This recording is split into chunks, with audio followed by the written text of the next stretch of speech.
In the hills of Umueze, dawn arrived like a whisper. The mist hugged the soil.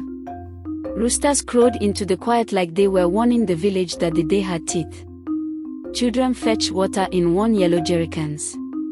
Smoke from cooking fires curled into the air, mixing with the scent of burning firewood and unspoken dreams.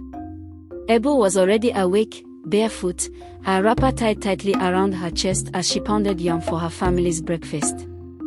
Her hands were small but rough, marked by work, not luxury. She stared at the hills sometimes, wondering if freedom had roads she could take. Ebele's father, Okale, was once respected. He had strong arms, a booming laugh, and 3 goats he treated like his own blood.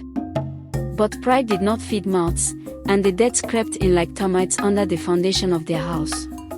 Loans from men with no patience. Favors from neighbors who were tired of giving. He started to sell tools, then land, and finally his voice. The laughter vanished. His eyes sank into themselves like old wells. The last time Ebele heard him speak about hope, her brother had not yet died of fever.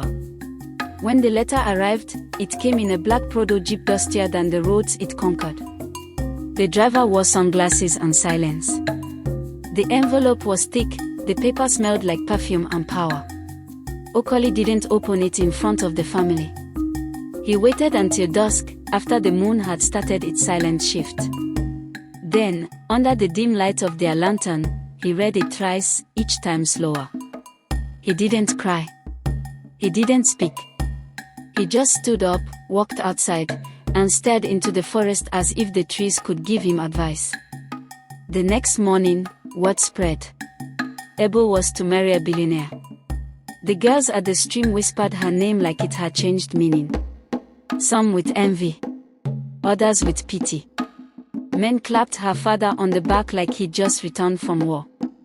But Ebele, 17, innocent, unpolished, felt something crack in her chest.